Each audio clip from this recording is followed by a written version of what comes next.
Bismillahirrahmanirrahim. Assalamualaikum warahmatullahi wabarakatuh.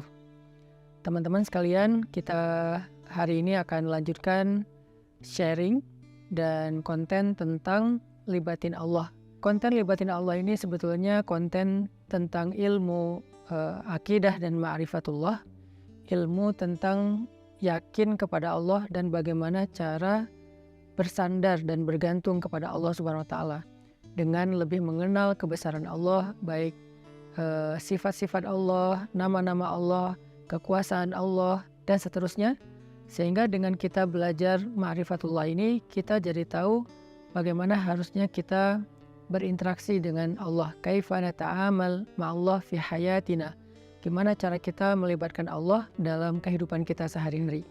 Kenapa penting sekali melibatkan Allah dalam kehidupan kita sehari-hari? Karena sesungguhnya manusia itu tidak bisa hidup hanya dengan mengandalkan dirinya.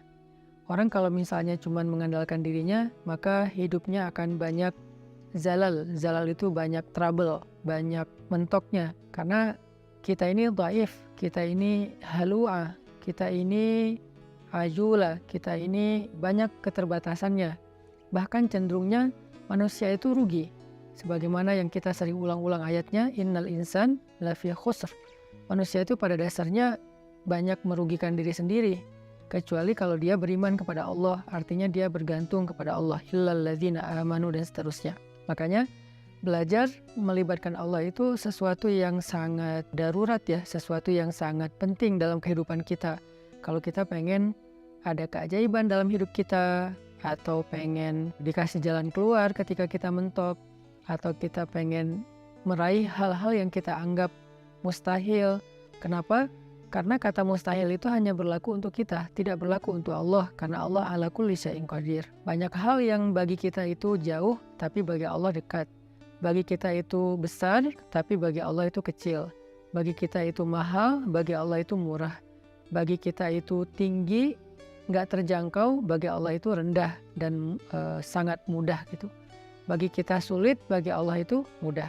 Jadi kalau kita hidup hanya dengan mengandalkan diri kita, banyak hal yang akan kita hadapi dengan hanya berkeluh kesah.